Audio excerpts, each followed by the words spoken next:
বিসমিল্লাহির রহমানির রহিম। সুপ্রিয় নবম দশম শ্রেণীর শিক্ষার্থী বন্ধুরা, আমাদের আজকের বিষয় তোমাদের গণিত বইয়ের নবম অধ্যায় অর্থাৎ ত্রিকোণমিতিক অনুপাতের উপরে।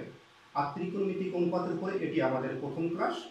তাই আজকের ক্লাসে আমরা ত্রিকোণমিতিক সাধারণ সূত্রগুলো মনে রাখার বিশেষ কৌশল নিয়ে আলোচনা করব তোমাদের সাথে, অর্থাৎ এই খণ্ড ক্লাসে। এটি আমাদের ত্রিকোণমিতিক প্রথম ক্লাস, পার্ট 1 ক্লাস। তাহলে শুরু করি বন্ধুরা। তোমরা জানো ত্রিকোণমিতিক সূত্রগুলো মনে রাখার জন্য অনেকেই অনেক পদ্ধতি অনুসরণ করে। কেউ আমরা ত্রিভুজ পদ্ধতি অনুসরণ করি, বৃত্তীয় পদ্ধতি অনুসরণ করি। তবে আমরা আজকে তোমাদের এই ত্রিকোণমিতিক সূত্রগুলো মনে রাখার জন্য বিশেষ একটি পদ্ধতি ব্যবহার করব, যাতে সূত্রগুলো তোমাদের খুব সহজে মনে থাকে। আর এই পদ্ধতিটির নাম হচ্ছে ষড়ভুজ পদ্ধতি। আমরা যতগুলো ত্রিকোণমিতিক অঙ্ক বা ত্রিকোণমিতিক সমস্যার সমাধান করতে চেষ্টা করি না কেন, আমাদের সর্বমোট 6টি অনুপাত ব্যবহার করি আমরা। এর বাইরে আমাদের আর কোনো অনুপাত নেই। সাইন অনুপাত, কস অনুপাত, ট্যান অনুপাত, কোসেক অনুপাত, সেক অনুপাত এবং কট অনুপাত। এই 6টি অনুপাত দ্বারা আমাদের সমস্ত অঙ্ক আবর্তিত হয়। আর একটা বিষয় তোমরা জানো, এই প্রথম 3টি অনুপাত সাইন, কস এবং ট্যানের এর বিপরীত অনুপাত যথাক্রমে কোসেক, সেক এবং কট। মূলত এই 6টি অনুপাতের পারস্পরিক সম্পর্কের উপর ভিত্তি করে ত্রিকোণমিতিক সূত্রসমূহ কিভাবে খুব সহজে মনে রাখা যায় তার কৌশলগুলো জেনে নেব আজকের এই খণ্ড ক্লাসে। তাহলে আমরা সেই যে পদ্ধতির কথা বলছিলাম, ষড়ভুজ পদ্ধতির মাধ্যমে। ষড়ভুজ কাকে বলে তোমরা অবশ্যই জানো। 6টি বাহু দ্বারা আবদ্ধ ক্ষেত্রকে ষড়ভুজ বলি আমরা। ষড়ভুজের 6টি শীর্ষবিন্দু থাকে এবং 6টি বাহু থাকে। ষড়ভুজের মোট 3টি কর্ণ আঁকা যায়। কয়টি কর্ণ আঁকা যায়? 3টি কর্ণ আঁকা যায়। আমরা একটি সুষম ষড়ভুজ অঙ্কন করলাম এবং এর বিপরীত শীর্ষবিন্দুগুলোকে পর্যায়ক্রমে যোগ করে দিলাম। প্রথমত ভূমি সমান্তরালটা যোগ করলাম, তারপরে এটা এবং এটা। এই 3টা কর্ণ যোগ করার ফলে কর্ণগুলো একটা নির্দিষ্ট বিন্দুতে মিলিত হলো। এই মিলন বিন্দুটাকে আমরা ইন্ডিকেট করে দিলাম। এরপরে এই মিলন বিন্দুর ভূমি সমান্তরাল রেখা বরাবর বাম সাইডের কৌণিক বিন্দুটাকে ইন্ডিকেট করলাম, চিহ্নিত করলাম। এরপরে ঘড়ির কাঁটার বিপরীত ক্রমে, ঘড়ির কাঁটার যেদিকে করে সেই একই দিকে ঘড়ির কাঁটার ক্রমে, ঘড়ির কাঁটার ঘূর্ণনের দিক বরাবর আমরা কি করছি, প্রথমটা চিহ্নিত করার পরে ঘড়ির কাঁটার দিক বরাবর আমরা দ্বিতীয় শীর্ষবিন্দু, তৃতীয় শীর্ষবিন্দু, চতুর্থ শীর্ষবিন্দু, পঞ্চম শীর্ষবিন্দু এবং ষষ্ঠ শীর্ষবিন্দু, এভাবে 6টি শীর্ষবিন্দু চিহ্নিত করলাম। এবং কর্ণ 3টি যে বিন্দুতে মিলিত হয়েছে ওখানে আরো একটা বিন্দু, এই 7টি বিন্দু আমরা চিহ্নিত করছি। এখন আমরা কি করব দেখো, আমরা প্রথমত যে বিন্দুটা চিহ্নিত করছিলাম, অর্থাৎ আমাদের মধ্যবিন্দুর মিডল পয়েন্টের বাম সাইডে ভূমি সমান্তরাল বরাবর বাম সাইডের এই বিন্দুতে আমরা ট্যান অনুপাত স্থাপন করব। 6টি অনুপাত আমরা 6টি শীর্ষবিন্দুতে স্থাপন করব। এখানে ট্যান, তারপর সাইন, তারপরে কস, তারপরে কট, তারপরে কোসেক, তারপরে সেক। আমরা এই 6টি অনুপাত বিশেষ উপায় এবং এই পদ্ধতিটার অবশ্যই মনে রাখতে হবে। আর কর্ণগুলো যে একটা নির্দিষ্ট বিন্দুতে মিলিত হয়েছে, ওই নির্দিষ্ট একটি বিন্দুকে আমরা 1 দ্বারা চিহ্নিত করলাম, 1 বসালাম। এখন একটু লক্ষ্য করো, আমরা এই যে বিন্দুগুলো বসাইছি, যদি আমরা এই ষড়ভুজটাকে উলম্ব রেখা দ্বারা 2 ভাগে বিভক্ত করি, লম্ব রেখা উলম্ব রেখা বরাবর যদি 2 খণ্ডে বিভক্ত করি, দেখো আমাদের ডাইন সাইড এবং বাম সাইডে, ডাইন সাইডে 3টি কৌণিক বিন্দু চলে গেছে ষড়ভুজের, এবং বাম সাইডে আরো 3টি কৌণিক বিন্দু চলে আসছে।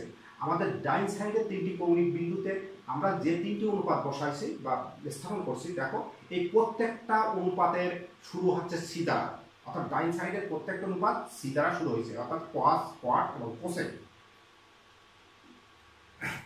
আমরা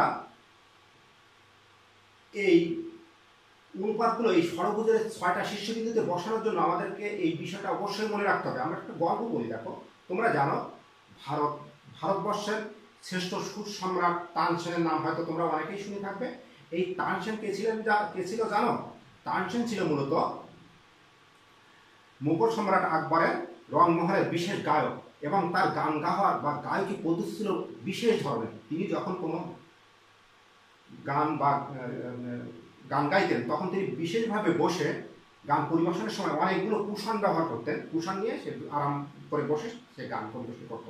এখন যদি তোমাদের কাছে আমি প্রশ্ন করি যে তানসেনের কাছে কয়টি কুশন ছিল, উত্তর দিতে পারবে? দেখো প্রশ্নটা, টানশনের কাছে কয়টি কুশন ছিল? উত্তর আমারও জানা নেই, তোমরাও হয়তো দিতে পারবে না, কিন্তু এই একটা যে সেন্টেন্স ব্যবহার করছি আমরা, এই সেন্টেন্সের ভিতরে দেখো 6টি শব্দ আছে। তান আছে একটা, শান আছে, সেন আছে একটা, কাছে আছে একটা, কয়টা কুশন ছিল? এই তান থেকে ট্যান, তান থেকে ট্যান, সেন থেকে সাইন, কাছ থেকে কস, কয়টা থেকে কোয়াট, কুশান থেকে কোসেক, আর ছিল থেকে সেক। অর্থাৎ আমরা প্রশ্নের উত্তর দিতে না পারলেও এই প্রশ্নটা থেকে আমরা ক্রম অনুসারে 6টা অনুপাত বিশেষভাবে বসাতে পারবো, এটুকু আমরা বলে দিতে পারি। অর্থাৎ আমাদের প্রশ্নটা মনে রাখতে হবে টানশনের কাছে কয়টি কুশন ছিল। এখানে দেখো 6টা শব্দ, তান একটা, সেন একটা, কাছে একটা, কয়টা কুশন ছিল? তানে ট্যান, সেনে সাইন, কাছে কস, কয়টা কোয়াট, কুশন কোসেক, আর ছিল সেক। এভাবে আমরা এই যে আমাদের ট্যান থেকে শুরু করে ঘড়ির কাঁটা যেদিকে করে সেই একই দিক বরাবর আমরা এই 6টা অনুপাত পূর্ণ করছি। ঠিক এইভাবে আমরা সর্বোচ্চ 6টা শীর্ষবিন্দু 6টা অনুপাতটা পূর্ণ করে নেব বা বসাবো। এখন আমরা এই যে ষড়ভুজটার ভিতরে আমরা 6টা অনুপাত ব্যবহার করলাম, এই অনুপাতগুলো দ্বারা আমরা সাধারণত এই যে 8টা সূত্র খুব সহজেই তৈরি করে ফেলা হতে পারবো। 8টা সূত্র খুব সহজে তোমরা নিজেরাই পারবা, আমার কোনো দরকার নেই। এখন তোমরা এই 6টা সূত্র খুব সহজে তৈরি করা সম্ভব। দেখো কিভাবে। Sine theta equal to 1 by cos theta, প্রত্যেকটা কর্ণ বরাবর sine theta equal to 1 by cos theta. দেখো cosec theta equal to 1 by sine theta, tan theta equal to 1 by cos theta, আবার cot theta equal to 1 by tan theta, cos theta equal to 1 by sec theta, sec theta equal to 1 by cos theta. আর নিচের দুইটা অনুপাত আমরা কিভাবে সূত্র তৈরি করছি? Tan theta equal to sine theta by cos theta, cot theta equal to cos theta by sine theta. এই 8টি ছাড়াও আমরা আরো অনেকগুলো সূত্র তৈরি করতে পারবো। কিভাবে? যেমন tan theta equal to sec theta by cos theta, sec theta equal to tan theta by sine theta, আবার sec theta equal to cosec theta by cot theta, আবার cosec theta equal to sec theta by tan theta. যেভাবে ব্যবহার করব সেইভাবে সূত্র তৈরি করা যাবে। আমরা এভাবেও করতে পারবো sine theta into cos theta equal to 1, এটাও একটা সূত্র। Sine theta into cos theta equal to 1, sec theta into cos theta equal to 1, tan theta equal to cot theta equal to 1। অর্থাৎ এই ষড়ভুজের 6টা শীর্ষবিন্দুতে যে আমরা 6টা অনুপাত বসায় নিয়েছি, আমরা সূত্রগুলো নিজের ইচ্ছা মতো তৈরি করে নিতে পারবো এখানে আমাদের প্রয়োজন অনুসারে। আমরা দেখব এই সূত্রগুলো কিভাবে এখান থেকে তৈরি করা যায়। সূত্রগুলো কিভাবে তৈরি হয় তোমাদেরকে আগেই দেখাই দিয়েছি, তারপরেও আমরা একটু ডায়াগ্রাম দিয়ে দেখে নিই আমাদের প্রেজেন্টেশনের দ্বারা। আমরা সাইন থেকে শুরু করি, কর্ণ বরাবর চলে আসি। দেখো 1 চলে আসলো উপরে, কোসেক থিটা, তাহলে sine theta equal to 1 by cos theta. দেখো আমাদের সাইন থেকে শুরু করে 1 বাই কোসেক থিটা। এরপরে আমরা কস থেকে শুরু করি, কর্ণ বরাবর চলে আসো, 1 নিয়ে নাও উপরে এই সেক থিটা। ক্লিয়ার? এরপরে আমরা ট্যান থেকে শুরু করি, দেখো কর্ণ বরাবর চলে যাও, 1 উপরে নিয়ে নাও, ইকুয়াল দিয়ে 1 উপরে নিয়ে যাও, তারপরে নিচে নিয়ে নাও কট। চলে আসছে আমাদের। দেখো tan theta equal to 1 by cot theta. আমরা প্রথম 3টা অনুপাত পেয়ে গেলাম। এরপরে আমরা বিপরীত অনুপাত এখান থেকে আবার তাহলে কোসেক থেকে শুরু করি, কর্ণ বরাবর চলে যাই, আমরা 1 উপরে নিয়ে নেই এবং সাইন থিটা নিচে চলে আসছে। দেখো অর্থাৎ cos theta equal to cosec theta equal to 1 by sine theta, cosec theta equal to 1 by sine theta, এটা চলে আসলো। এরপরে আমরা কসের উল্টো সাইডে কি আছে, সেক, সেক থেকে শুরু করো, কর্ণ বরাবর চলে যাও, 1 উপরে নিয়ে নাও, এরপরে নিচে কস থিটা। অর্থাৎ দেখো sec theta equal to 1 by cos theta. এরপর আমরা ট্যানের উল্টো সাইডে কি আছে দেখো, কট আছে, তাহলে কট থেকে শুরু করো, কট থিটা ইকুয়াল টু 1 উপরে নিয়ে নাও, নিচে নিয়ে নাও, আবার ট্যান থিটা আসছে, cot theta equal to 1 by tan theta. তাহলে এভাবে আমরা আমাদের কি করতে পারি, প্রথম 6টা অনুপাত আমরা কর্ণ বরাবর তৈরি করে দিলাম। এরপরে আমাদের বিশেষ দুটো অনুপাত ছিল tan theta, tan theta equal to sine theta by cos theta. এই বরাবর ট্যান থিটা ইকুয়াল টু, আমরা ছোট করে লিখে নিই, ট্যান থিটা ইকুয়াল টু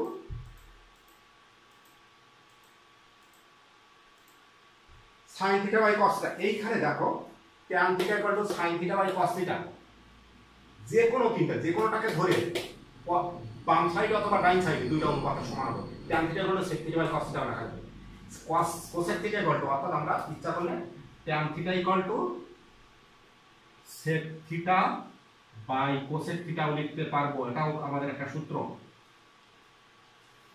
একইভাবে যদি আমরা কট থিটাটা দেখি, দেখো কট থিটা ইকুয়াল টু উপর বরাবর যাও, cos theta by sine theta.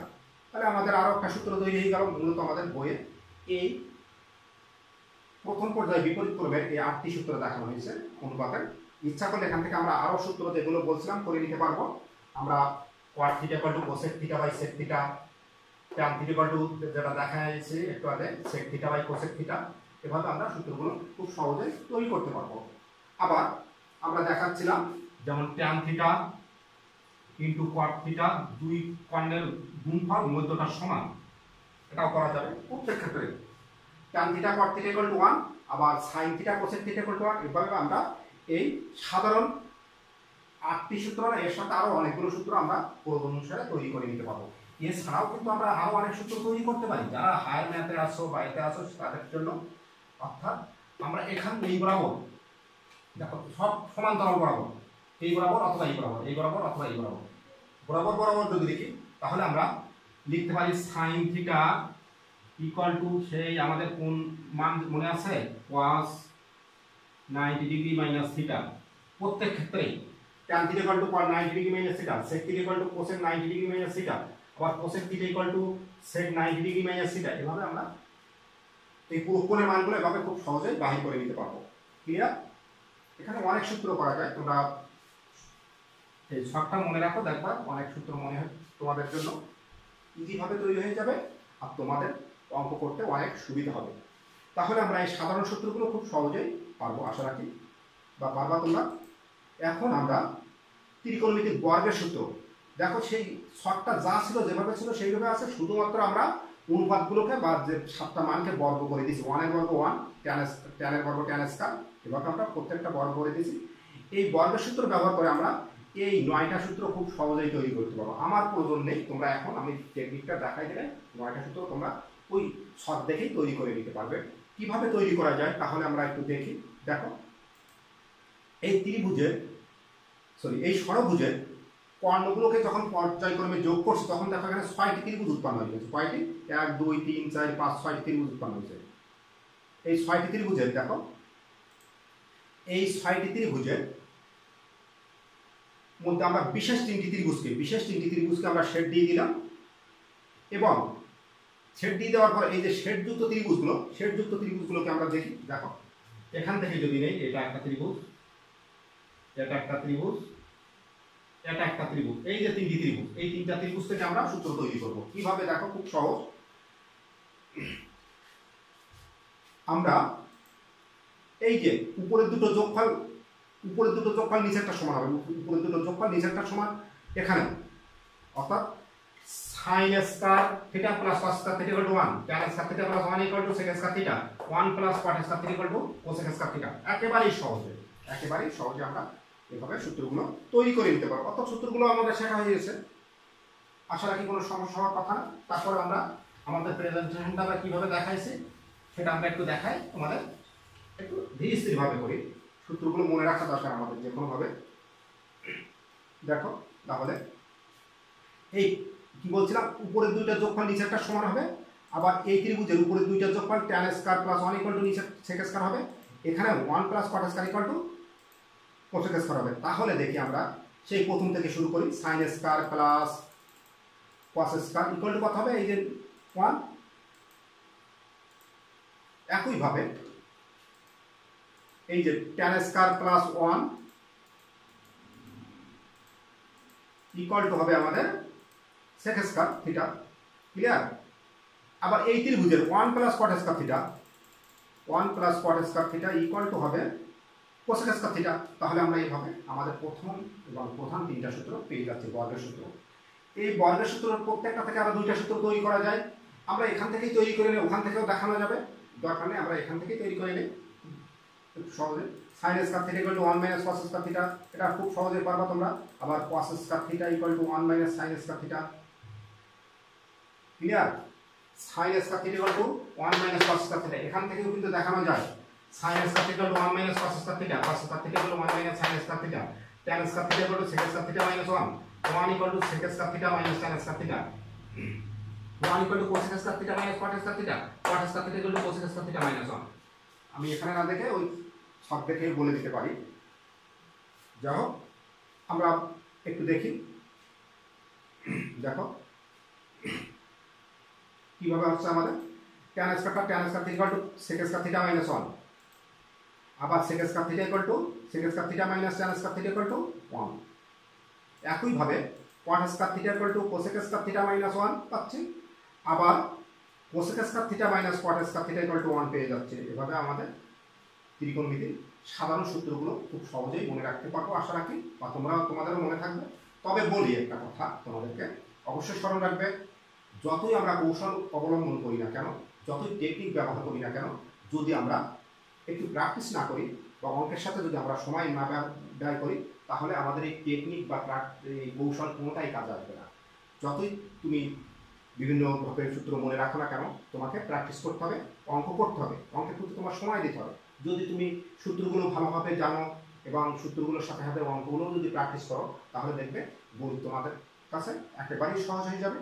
এবং আশা রাখি সূত্রগুলো ত্রিকোণমিতির এই সাধারণ সূত্রগুলো করতে তোমাদের কোনো সমস্যা হবে না।